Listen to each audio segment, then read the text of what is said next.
El ucraniano se acercó al norcoreano acostado. De repente, un hombre tirado en el suelo lanzó un grito de guerra. El ucraniano saltó hacia atrás. En otro combate, las fuerzas especiales ucranianas fueron rodeadas por los norcoreanos. Eran decenas de ellos acercándose. Los drones dieron apoyo, pero el trabajo de los soldados de Kiev fue complicado dentro de las trincheras, exigiendo que miraran en todas las direcciones buscando a los atacantes. Los hombres tuvieron que controlar la munición, escuchando por radio sobre la aproximación de cada vez más enemigos. Las fuerzas especiales de Kiev iniciaron enfrentamientos con la misión de capturar vivo a uno de los norcoreanos. La frontera entre Rusia y Ucrania estaba bañada en sangre.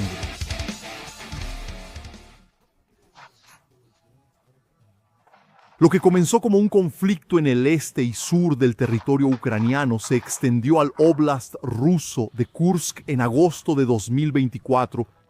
Los rusos mantuvieron sus avances continuos en Donetsk ese mismo año, solo volviéndose hacia un esfuerzo mayor para expulsar al enemigo de su territorio. A partir de noviembre, los drones rusos volaron violentamente en busca de ucranianos vengativos, convertirlo en chatarra. Sus impactos también ocurrieron en camionetas, comúnmente usadas para el transporte rápido de las tropas. Estos vuelos se destacaron por inhibir el desplazamiento de las tropas enemigas durante la ofensiva rusa para retomar el territorio perdido en el Oblast. Los kamikaze tocaron la puerta de los refugios ucranianos durante el invierno, esparciendo calor y muerte, a medida que abrieron camino para que los rusos liberaran más de su territorio. ¿Qué pasó? Helicópteros K-52, una de las armas más aclamadas por los rusos en la guerra, sobrevolaron los bosques donde los ucranianos se escondieron. Los cohetes lanzados estallaron en medio de los árboles. Los ucranianos intentaron usar sus blindados para avanzar. Los rusos se dieron cuenta del riesgo. Dirigieron las explosiones para detener los tanques de transporte de tropas, deteniendo incluso algunas de las ofensivas que los ucranianos habían preparado para intentar frenar los avances rusos. Los soldados de Kiev todavía tuvieron que enfrentar otra amenaza en ese momento. Aparentemente, los norcoreanos habían llegado para reforzar la ofensiva rusa en Kursk. Sin embargo, en ese momento los cohetes fueron lanzados. En noviembre, Kiev anunció los primeros enfrentamientos contra las tropas enviadas por Pyongyang. Los vasallos de fuego se marcharon. El primero surgió del diario de un sargento norcoreano fallecido. Aún así, hubo discusión sobre la veracidad de lo que se mostró, con silencio por parte de Moscú. Las fuerzas especiales ucranianas entraron en combate para obtener más información sobre estos hombres, incluso para intentar capturar a algunos de ellos con vida. Descubrieron durante el proceso muchas características importantes sobre estas tropas. Las grandes columnas de norcoreanos persistieron en su mórbida progresión por los campos de Kursk. Junto con los ataques rusos, presionaron a los ucranianos y recibieron los drones como recompensa. Sus filas sufrieron con los impactos. Las grabaciones mostraron la dificultad de escapar. Los pilotos ucranianos simplemente elegían los objetivos entre tantos que marchaban con dificultad en la nieve. Algunos estaban entre los árboles cuando las explosiones los alcanzaron. No había momento para descansar cuando los kamikazes empezaron a seleccionar víctimas. Buscaron hasta dejar decenas de cuerpos y heridos tendidos. Era difícil tener que cargar a los caídos, pero algunos de ellos lo intentaron. Las fuerzas especiales ucranianas recibieron órdenes de impedir el avance de otra de esas oleadas. Estos grupos grandes muchas veces eran desarticulados por el mundo. Incluso la estricta disciplina cedió cuando comenzaron las explosiones. En medio de tantos soldados, escenas como esas dejaron impresionados a los ucranianos. Eran demasiados soldados, frecuentemente acumulados en esa guerra, dominada por drones vigilando los cielos. Incluso después de tantos reveses, las imágenes de los norcoreanos siguiendo ese patrón se repitieron. La disciplina rígida y la adhesión a sus tácticas, poco adaptadas a esa guerra, tuvieron éxito. Soldados de las fuerzas especiales vieron las explosiones. Las manchas de calor fueron desapareciendo. Mientras los ucranianos se acercaban con cautela, encontraron muchos cuerpos, la mayoría ya sin ningún rastro de vida. Comenzaron a examinar los cadáveres, cuando uno de los hombres avisó que todavía había un sobreviviente. Intentó acercarse al norcoreano, pero lo escuchó gritar algo. El soldado saltó hacia atrás, disparando contra el hombre. El norcoreano explotó, eliminando cualquier posibilidad de ser llevado como prisionero. Se encontraron 17 cadáveres ese día y la misión de encontrar a un norcoreano con vida fracasó. La 22ª Brigada Mecanizada tuvo que luchar contra esas oleadas, teniendo el mismo registro de las tácticas norcoreanas. Los ucranianos ya estaban acostumbrados a que los rusos desgastaran sus defensas con ataques sucesivos, pero aún así, fue una sorpresa ver a tantos hombres siendo atacados en campo abierto por los drones. La vegetación ayudó muy poco. Los árboles raquíticos, debilitados por el invierno, no sirvieron de cobertura contra las cámaras. Nada pudo ser usado como protección contra los impactos. Solo quedaba correr para evitar la explosión y las esquirlas.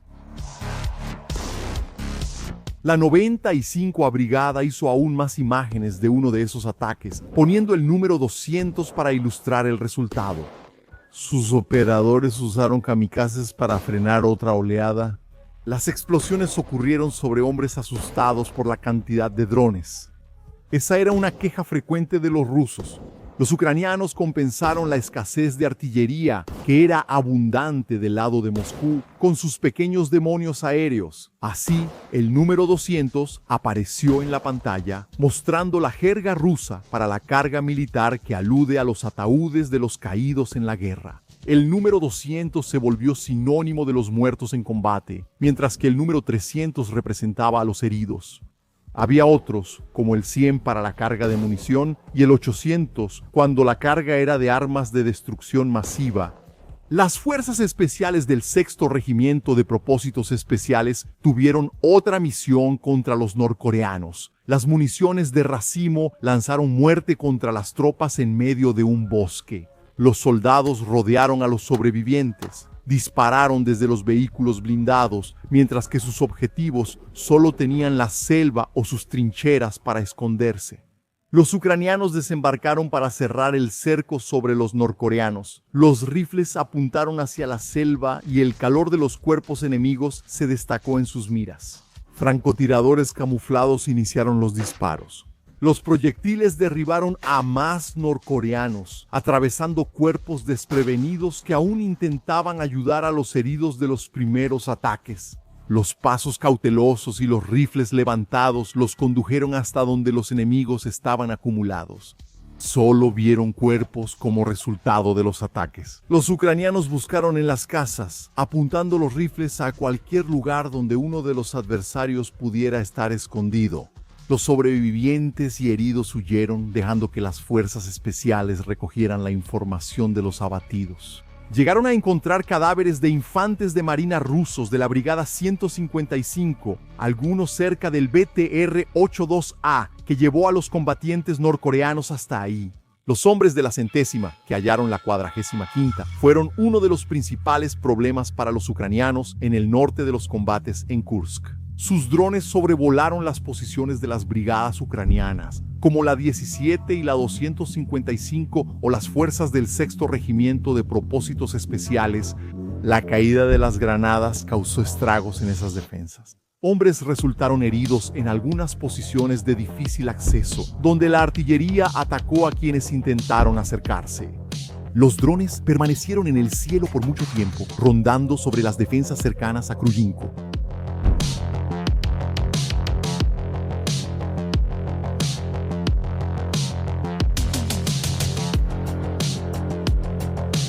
Sus drones kamikazes también tuvieron encuentros violentos con los blindados ucranianos, llegando a desactivar algunos de ellos. Las explosiones de los tanques ucranianos demostraron lo complicadas que estaban las batallas. Los drones espía guiaron la artillería para poner aún más presión sobre las trincheras. Ese se había convertido en uno de los principales puntos donde las fuerzas rusas estaban avanzando sobre las áreas dominadas por los ucranianos en Kursk. La aproximación de los fusileros de la 155 hizo que las tropas especiales de Kiev reaccionaran. Las fuerzas especiales ucranianas se acercaron a la posición rusa. Los fusileros de la 155 no notaron la línea de avance de los hombres de Kiev.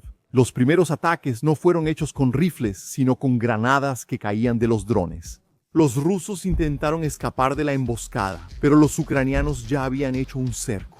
Algunos cuerpos alcanzados por disparos o por los drones fueron grabados caídos a lo largo de la defensa rusa. Los rifles desataron violencia hacia adentro. Proyectiles impactaron en los cuerpos acorralados en esos agujeros helados. Después de que esas vidas se fueron, los ucranianos continuaron rodeando a los infantes de marina.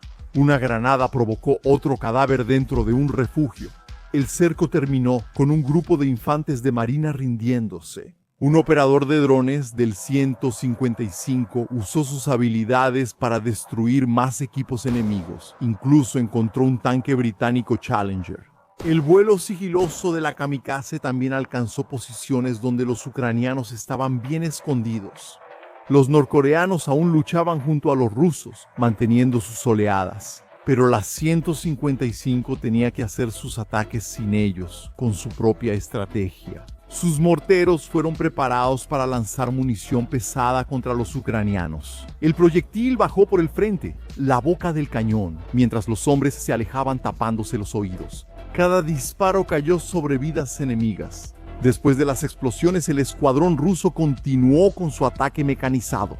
Ya en el camino, los hippies señalaron hacia arriba para interceptar a un kamikaze ucraniano. El riesgo pasó y los hombres desembarcaron rápidamente para adentrarse en las trincheras enemigas. Las acacias vaciaron toda la munición dentro del refugio, desangrando por completo las defensas ucranianas y estableciendo un nuevo avance ruso. La 95 Brigada volvió a encontrarse con los norcoreanos. Primero, los transportes fueron alcanzados por drones kamikazes. Esos vehículos probablemente eran de soldados rusos. Un escuadrón pequeño, similar al de los ataques rusos, incluso fue captado por los drones y alcanzado en una de las inmersiones explosivas.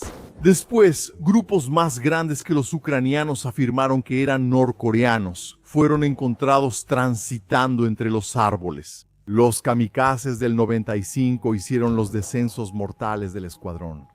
Impacto tras impacto, se fueron acumulando cuerpos que aún tenían su calor brillando en las lentes de las cámaras, mientras las explosiones destrozaban a más soldados de Pyongyang.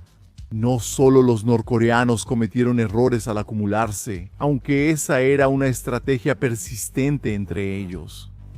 A veces, los soldados de Kiev se distraían, se reunían para hablar de las órdenes y se volvían blancos de las granadas de drones de la 155. Más tarde, el 8º Regimiento de Propósitos Especiales fue sorprendido por otra oleada de norcoreanos avanzando en su dirección. No les quedó otra alternativa más que resistir. Contaron con la ayuda de los drones para indicar las posiciones del avance enemigo. Los disparos empezaron a volar en medio de la selva. La batalla comenzó principalmente con la acción de los rifles. Después, las explosiones de los RPGs se hicieron evidentes para la lente de los drones. Desde lejos sonaron como simples chasquidos, pero en el suelo significaron el final para algunos norcoreanos. Los ucranianos esperaron hasta que el mando avisó que los norcoreanos comenzaron el avance en carga. Los soldados se movieron dentro de las trincheras tratando de controlar los nervios. Eran decenas de enemigos contra solo un escuadrón. Venían por la línea de árboles y por la esquina. Los rifles buscaron objetivos entre los árboles secos y las ramas caídas. Más explosiones se expandieron entre los norcoreanos. Su gran escuadrón sufrió bajas, lo que no disminuyó la tenacidad del avance. Intentaron ser pacientes, incluso con la amenaza de los drones sobre ellos. Los disparos de los rifles comenzaron. El brillo del enemigo los hizo visibles junto a los árboles.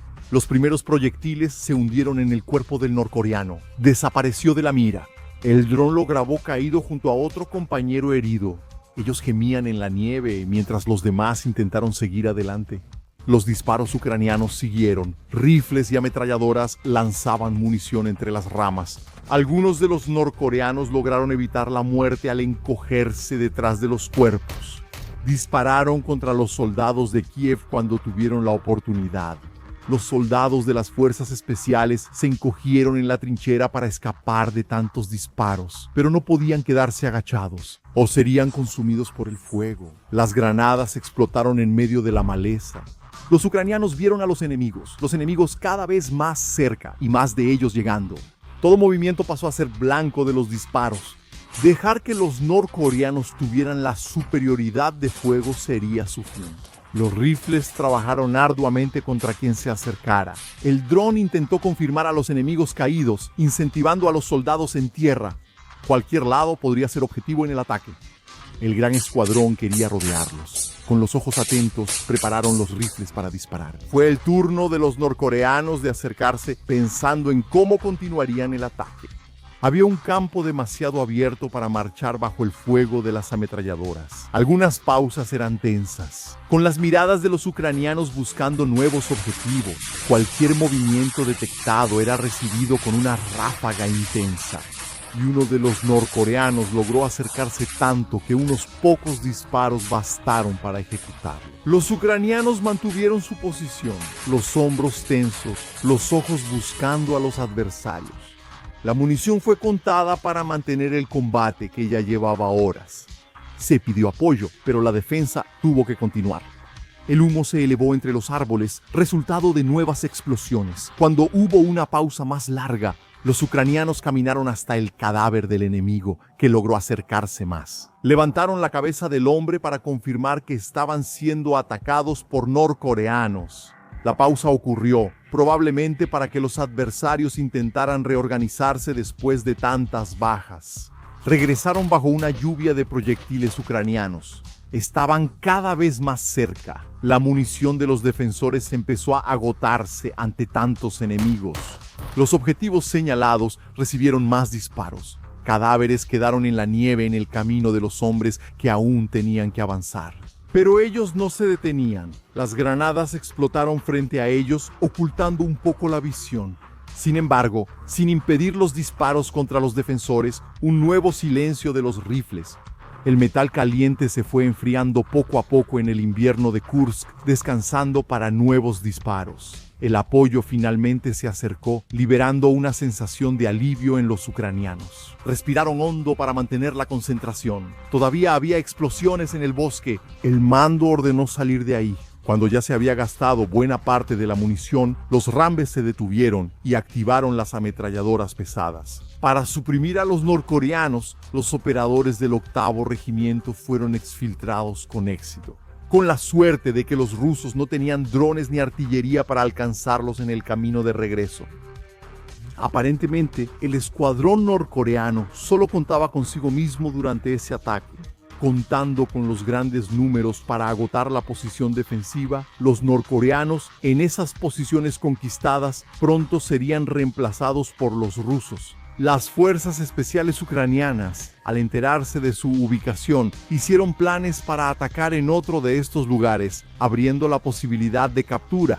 Los drones fueron un uso práctico contra ellos. Esperaron a que los norcoreanos se acumularan, tal vez preparándose para la próxima marcha o para un nuevo conteo.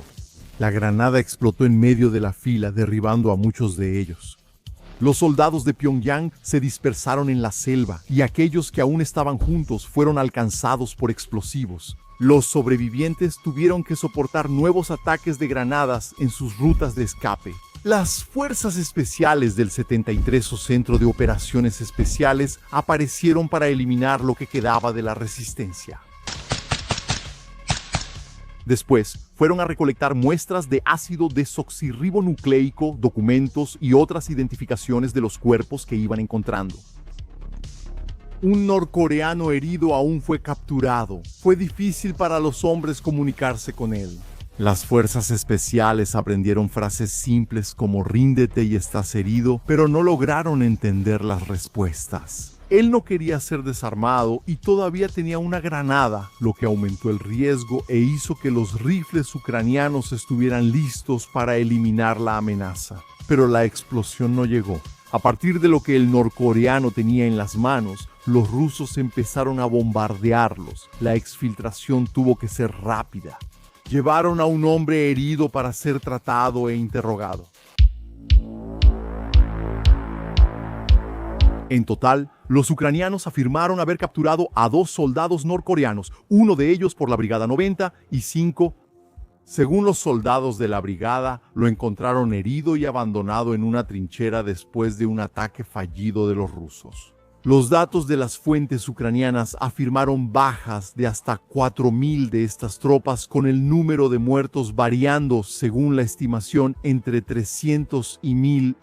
Obviamente, todo esto proviene solo de uno de los lados de esta batalla. Por lo tanto, si incluso la presencia de soldados de Corea del Norte en Kursk puede ser cuestionada, ese número de bajas también debe ser visto con cautela. Ambos los soldados capturados estaban heridos y necesitaron atención médica. En el interrogatorio, uno declaró que solo fue a entrenar, no a pelear.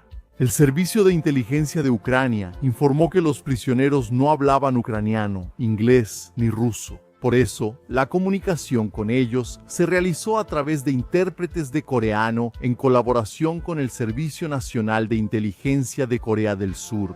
Los prisioneros de guerra norcoreanos relataron que les informaron que serían enviados a Rusia para entrenamiento militar. También afirmaron haber recibido identidades militares rusas falsas, más precisamente de la República de Tuva, donde existen etnias con un fenotipo parecido al de los norcoreanos. Uno de los soldados capturados reveló que formaba parte de una unidad de reconocimiento. Aunque algunos soldados norcoreanos han sido entrenados para operar equipos militares rusos, él no recibió ese tipo de entrenamiento. El mismo soldado relató que fue transportado a Rusia en un barco de carga, junto con cerca de 100 otros soldados. Después los llevaron a su destino final en tren. Él explicó que nació en 1999, fue reclutado para el ejército a los 17 años y ha estado en servicio desde entonces. El soldado también reforzó la declaración de un video anterior, afirmando que no sabía que sería enviado a Rusia para luchar contra las fuerzas ucranianas.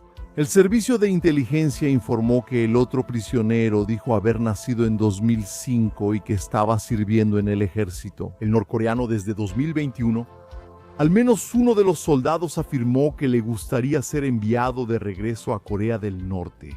Después de eso, el presidente ucraniano Zelensky declaró que estaba dispuesto a intercambiarlos por ucranianos capturados, pero no recibió respuesta de Moscú ni de Pyongyang.